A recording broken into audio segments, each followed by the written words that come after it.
channel French Pulse. Let's enjoy learning French. Today we are going to continue learning les discours rapporte.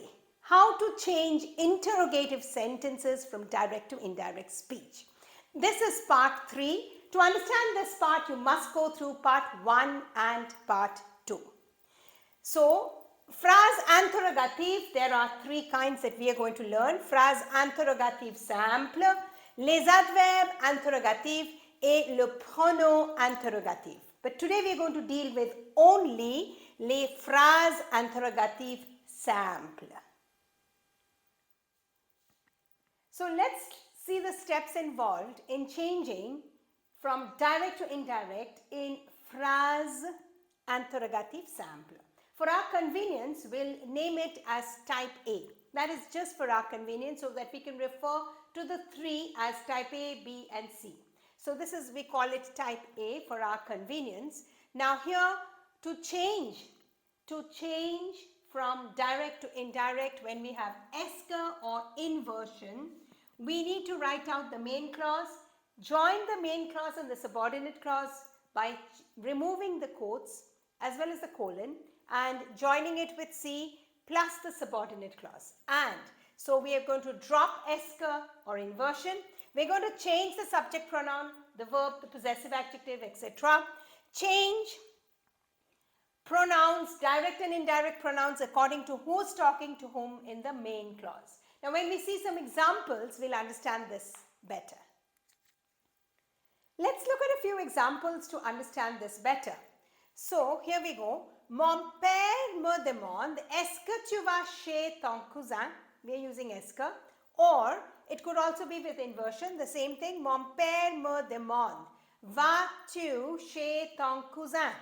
So what are my rules? What are the steps involved in changing from direct to indirect speech? Write out the main clause, mon père me dit.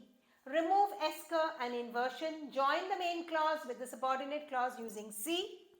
And then change the subject pronoun and the verb possessive adjective accordingly. So, mon père me demande, according to who's talking to whom in the main clause. So, mon père me demande, my father asks me, si je vais chez mon cousin, if I'm going to my cousin's place. Now, let's take the same one, but we change the main clause. Mon père lui demande, my father asks him, est-ce que tu vas chez ton cousin? The same thing. Or if we're using inversion, mon père lui demande, vas-tu chez ton cousin? What's my rule or the steps involved? Write out the main clause, mon père lui demande. Remove the esker and the inversion. Join the main clause with the subordinate clause with C. And change the verb accordingly. Here it's change the verb according to who's talking to whom, who's speaking with whom in the main clause. So, s'il va chez son cousin. Let's look at some more examples. Here are some more examples. Ma mère me demande, est-ce que tu as fait ton travail? What does my mother ask me? Have you done your work? Or it could be in inversion. Ma mère me demande, as-tu fait ton travail? Have you done your work? So, my rule says, write out the main clause, ma mère me demande. Remove the colon, remove the quotes, join the main clause with the subordinate clause using C, remove the esker and the inversion and change the verb as well as the conjugation and the possessive adjective according to who's speaking to whom in the main clause. So it's ma mère me demande. Si je fais mon travail. Now let's take the same subordinate clause but change the main clause. Ma mère lui demande. My mother asks him. Est-ce que tu as fait ton travail? It could also be in inversion. Ma mère lui demande, as-tu fait ton travail? What does my rule say? Write out the main clause, ma mère lui demande. Remove the colon and the quotes. Join the main clause with the subordinate clause with C. Change the subject pronoun and the possessive adjective according to who's speaking to whom. So, s'il a fait son travail. Let's look at some more examples. Let's look at some more examples.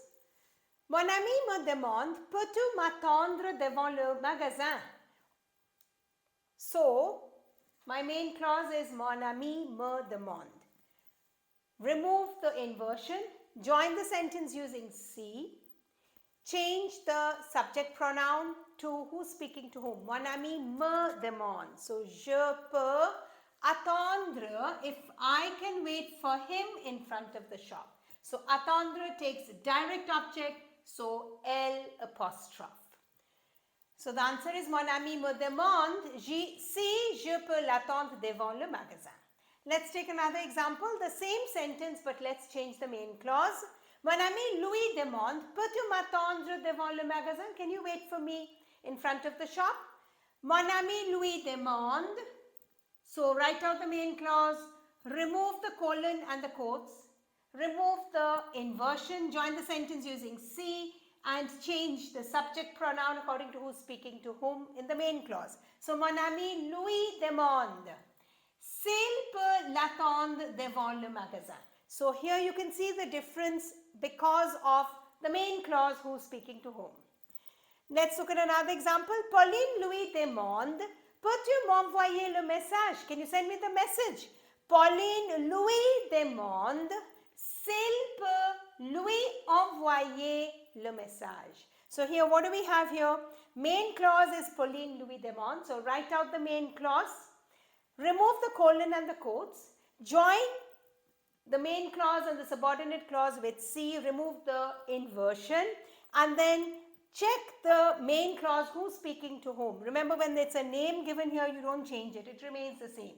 So, Pauline Louis demande, s'il peut lui envoyer le message. Why did we put Louis here instead of L apostrophe? Because attendre is a verb that takes direct object, but envoyer takes indirect object. Therefore, it becomes Louis.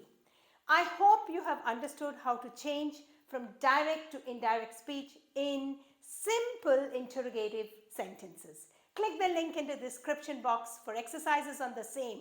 Like, share and subscribe to my channel. Au revoir et à bientôt.